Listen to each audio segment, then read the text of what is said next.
All right, guys, welcome to another episode of the Sales Manager Academy podcast. I'm your host, Omar. And as always, we talk about leadership in the boutique retail space. So think of wireless retail, think of AV sales, appliance sales, things that are outside of like big box retail. Uh, in today's episode, I want to talk about the power of visualization. Okay.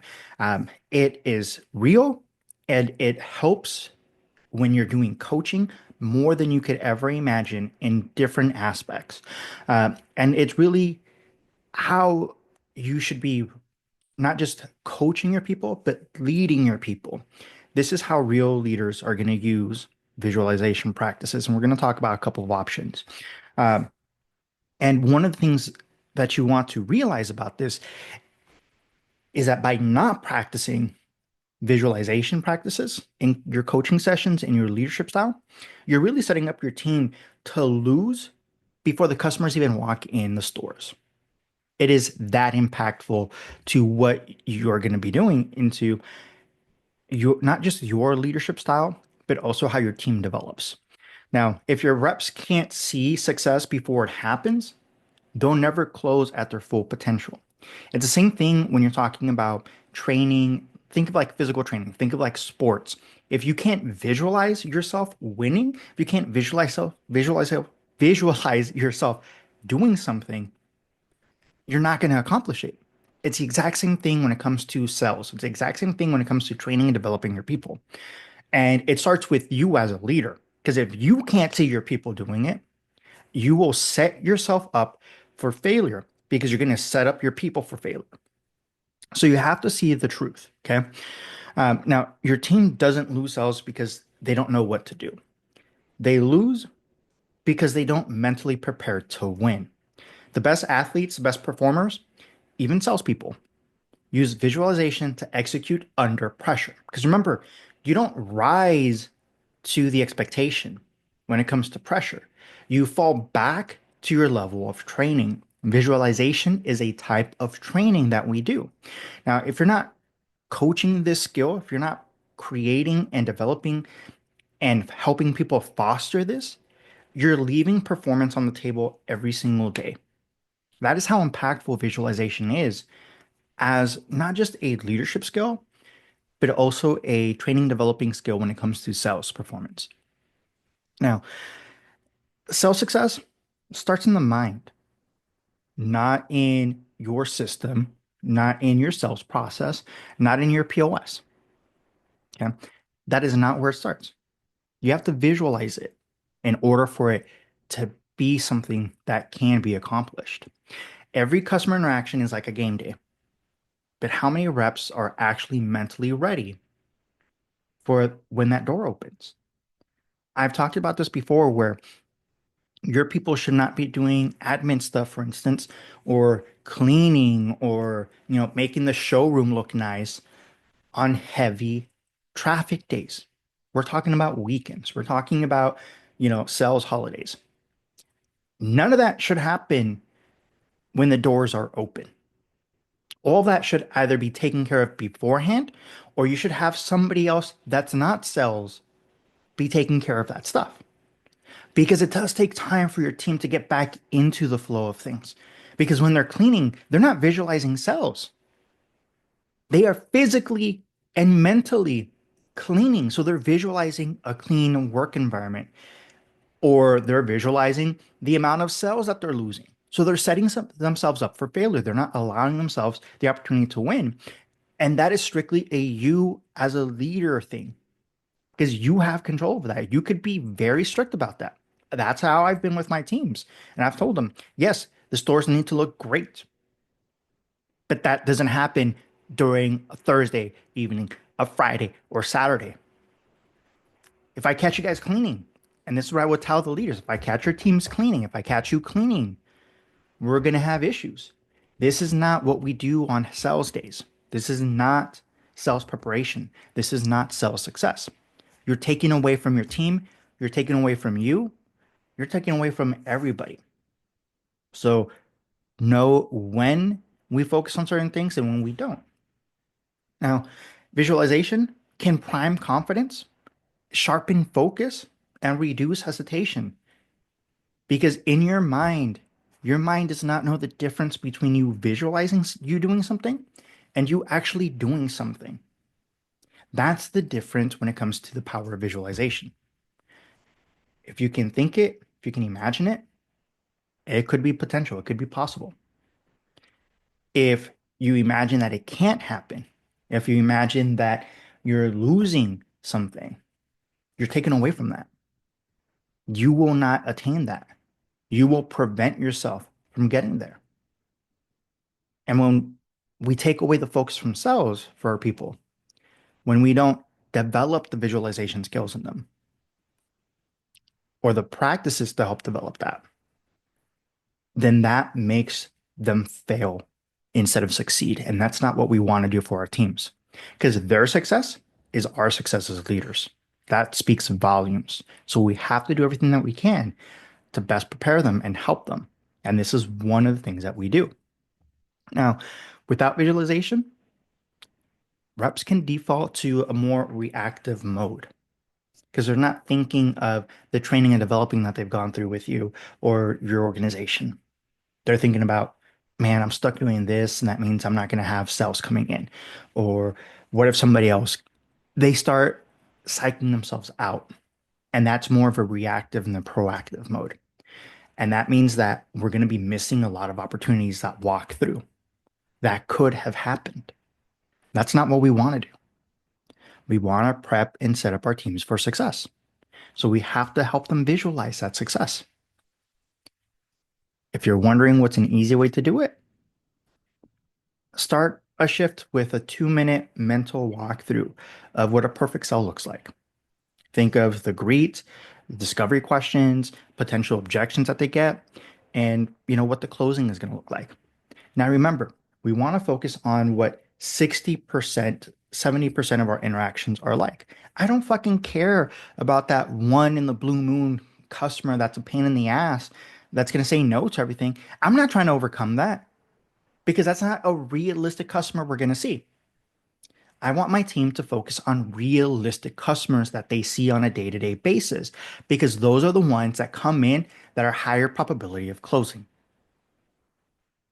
That is what we want to do. And they get better at that. Those are quick wins that develops them more.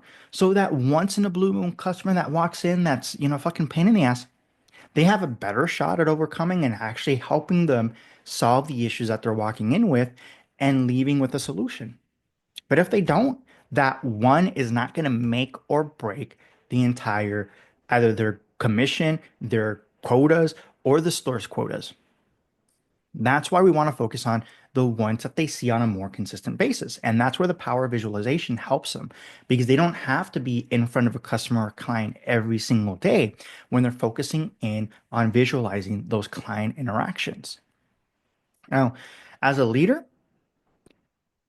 you have to coach on visualization. It doesn't happen automatically.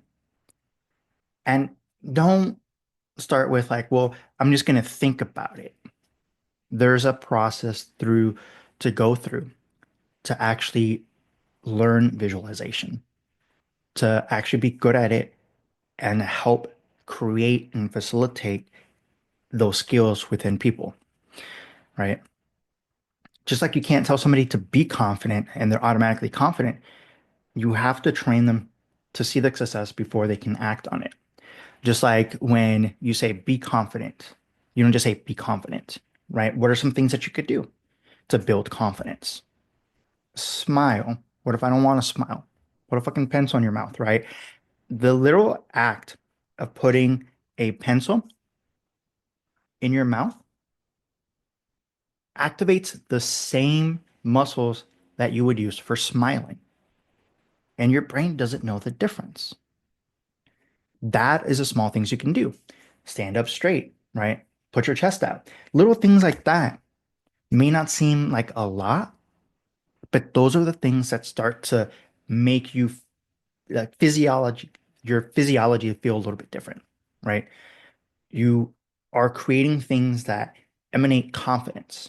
And at first, you may not feel it, but it will come. Okay. I'm not talking about depression. I'm not talking about anything like that. We're talking about strategies to be able to assist and help in training and developing when it comes to sales processes, our sales people. That's what we're focusing on. Now, if you haven't downloaded it yet, take a look at the link in the bio, take a look at the description in the video, grab that 15-minute framework, use that template because the template is built around the practice of visualization. It is a super easy setup to go through to learn to use visualization. Okay. Because visualization is not just thinking it. Like I said, there is a process to it. Writing and speaking goals out loud helps to program the mind to execute. Because when you write something, you start to think about it. When you speak it out loud, you literally cannot speak it without thinking about it. For instance, elephant. Why did the picture of an elephant just pop into your mind? Because we literally just said it out loud. When somebody says, I can't close this, no, no, no, no, no. You can close it. We just need a little bit of work on this. It's an easy process. Just because it's hard doesn't mean it's not easy. You might say, like, Omar, what the fuck are you saying? It's simple. I have a belief that difficult things are not hard, they just require work. That's why people think it's hard. And the work that requires to do may be something that they are not fully competent in. And it's our job as leaders to help them through that so that they can create and have that competency so that they feel confident in being able to do that. And it goes from being difficult and hard to easy because they understand that there's a little bit of work that goes into it and it gets done.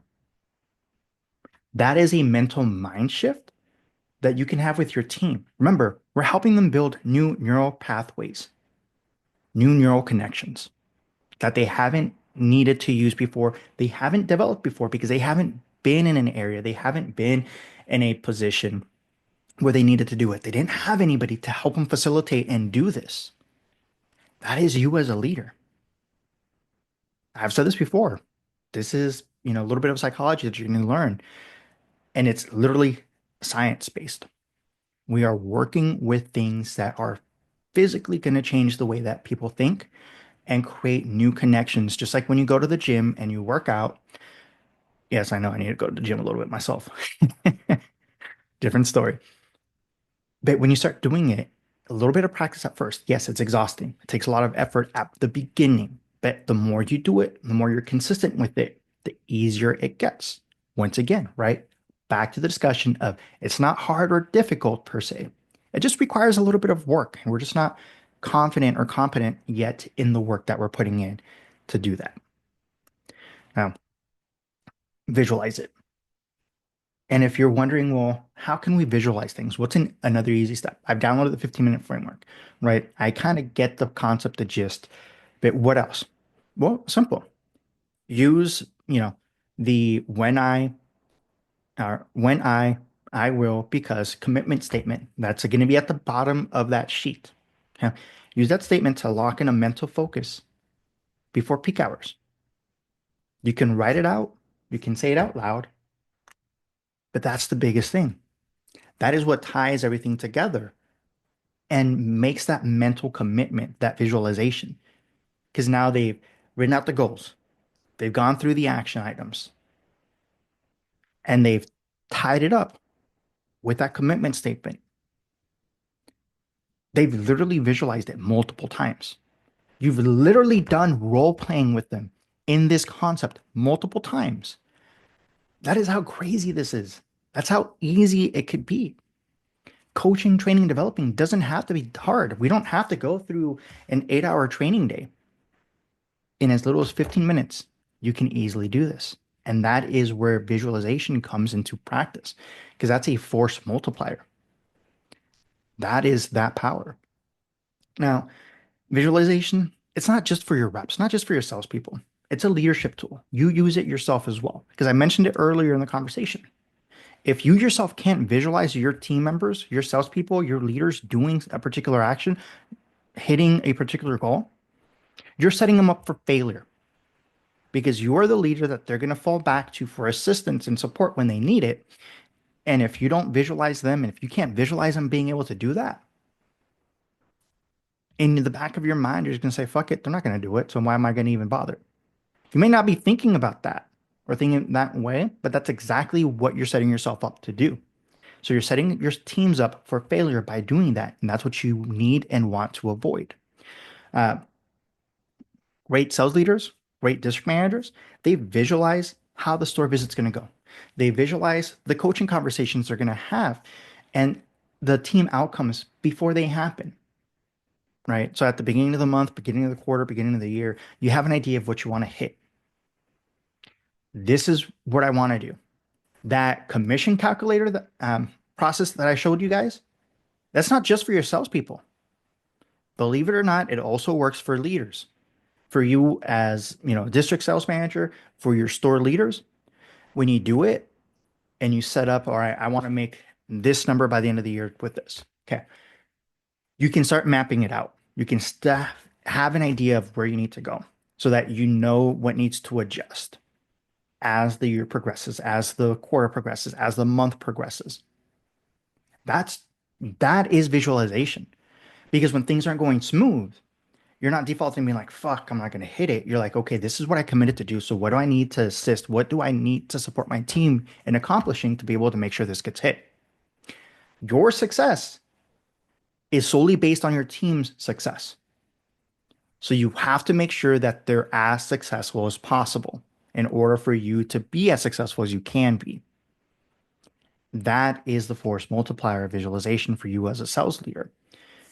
Now, if you walk into a store without a clear picture of what success looks like, you're just winging it. If you don't know what the purpose of the visit's going to be, of what you kind of want to take out of it, okay, and you're probably saying like, well, if I do that, then how am I going to know that I'm actually doing a great store visit? Because I'm the one kind of dictating what's going to happen. Yeah, you need to know what a good store visit looks like. That's part of your job as a sales leader. Does a store look like shit? Are there missing items on the pegs? Right? That you have to have that. And you also have to set the expectations beforehand because you cannot inspect what your team doesn't expect. Inspect what you expect. Set the expectations ahead of time. Make sure your team understands what those expectations are. And when you go through, they understand this is what you're inspecting. This is what needs to happen. And there's a reason why we do it that way, right? Because a store that looks immaculate, a store that looks great when you walk into it, screams they got their shit together to people walking into the location. As opposed to, and I say this from personal experience, not just from a sales leader, but also from a consumer standpoint. For instance, I've fucking changed mechanic shops, right? Because of the way the shop was set up. And the thing is that they changed ownership. And it used to look clean. And then after it changed ownership, I was like, okay, they still got the same people, maybe a little bit of change in management leadership. I get that part. Um, but it starts looking like shit, worse and worse. Yeah, no. I switched to another mechanic shop. Their place looks immaculate, clean. They charge a little bit extra. Okay. But shit gets done. I feel more confident in the work that they're doing, and I'm paying more for it. That is the kind of stuff that happens. That's a true thing. That is why you need to inspect what you expect. And your team might be like, well, why the fuck do we care if it's clean? People aren't coming in here to eat off the fucking floor. It's not a restaurant. No. But when things look good, people feel better about things. They want to spend, they're okay spending a little bit more time. They feel better because you're taking care of the small things. For you as a leader, when your team knows that you will also take care of the small things, they know you're going to take care of the big things. So if there's light fixtures out, get on the fucking phone with facilities. If they've submitted a ticket and the ticket is way behind, hey, what the fuck's going on? Like I'm doing a store visit, the fixture's still out. Here's a picture. Boom, emailed it to you. When can we get this taken care of? Be on point. Don't let your team believe that you're just going to let small things slide because then they will start letting small things slide. And that's where things start to go by the wayside because you're not inspecting what you expect. You're not training and developing your team. You're letting them know that, man, I'm not always going to do everything. I'm not always going to support you guys. It's the small little things that we do that go a long way. And we don't want our team visualizing that kind of stuff from us as a leader. We want them to look at us and be like, okay, that's my leader. They're going to take care of everything that they can and do everything that they can within their power to make sure we're taken care of. As a store, as a team, as salespeople, as humans. Okay. That is big. That is what we want to do. Now, before you do your next store visit, visualize a few different things. Visualize who you're going to coach, right? Who you can have those coaching conversations with. Remember, coachings are not write-ups. We are not doing coaching sessions because we're going to write somebody up. We're doing an actual true coaching session where we're training and developing on a skill, where we're focusing on the 15-minute framework to help them plan out their, goals for the month or to readjust their goals for the month. Okay. Visualize what metrics you're going to focus on. Make it down to one focus. I've already told you guys that you shouldn't be focusing on more than three metrics, and really it's going to be one metric that's going to tie them all together. And that is what we want to do. Because when we have a core focus, call it a keystone habit for this month. That makes everything much easier to rally around. It makes the conversation a lot easier and we can actually get after it a lot easier. I don't have to remember multiple things. You're not doing a coaching session and bringing out three different, framework sheets to, all right, we're going to focus on this, this, and this. Give me your action items for each one. No, we're doing one focus. We're going to rally behind it. We're going to get after it. It's just like when you're doing any type of coaching in the field. If you want to get better at something, you don't give somebody a bunch of different things to focus on. All right, this is what we're working on. This is what we're going to focus on. I'm looking at your posture. I'm looking at the way that you're positioning. Readjust this. Boom. This one adjustment is going to help with the other items. That's the exact same thing that we're doing as a sales leader when we're training and developing. The third thing, how you're going to recognize success before you leave. Okay. You need to recognize what they're doing well. I don't want you going into a location being like, yeah, your numbers are great, but you suck at this, this, and this. What's the whole point? Let them know. Great. If you want to use a sandwich method to at least talk about something that they need to focus on, all right, cool. But bring in two things that they're doing well in, right? If you don't know what the sandwich method is you bring up one thing that they're doing well, one thing that they need to work on, and then close it off with something that they're doing well. You don't want to leave on a bad note. And when you're talking about things that need to be improved on instead of things that need to be, doing well with, you're leaving on a bad note and you're making them feel like shit, right? Even especially if you think, oh, well, it's just a small thing. It's even worse when it's a fucking small thing because it's like you're nitpicking. Oh, I gotta find something that they're doing well with because they need to always be improving. They're going to improve and they improve better when you recognize the success that they're having because that will want them. Once again, that's an endorphin rush. You're giving them props and they're wanting to get more of that. Whereas bring something that they're doing bad in and that's how you end the visit. It's like shit, doesn't well how good I do, they're always gonna find something I'm not doing well in. They don't want to do that. That's not a negative reinforcement the way that you think it is, right? That's what we want to focus on. Focus on something that they're doing well in and recognize it. So the three things that you can do, right? Focus on who you're going to coach. Focus on what metric you're going to focus on during that coaching session. And then recognize success before you leave. Simple as that. It's not rocket science. Remember, anybody can overcomplicate something, and any idiot can do that. True genius happens when you can simplify things to a very basic concept that anybody can actually take action on and use. That is what true intelligence, what a true genius can do. And you as a leader are becoming a true genius. Let that sink in. Now, guys, I'm gonna leave it there. I want to say thank you once again for stepping into another episode with us here at the Sales Manager Academy. I'm Omar, and I'll catch you guys on the next one.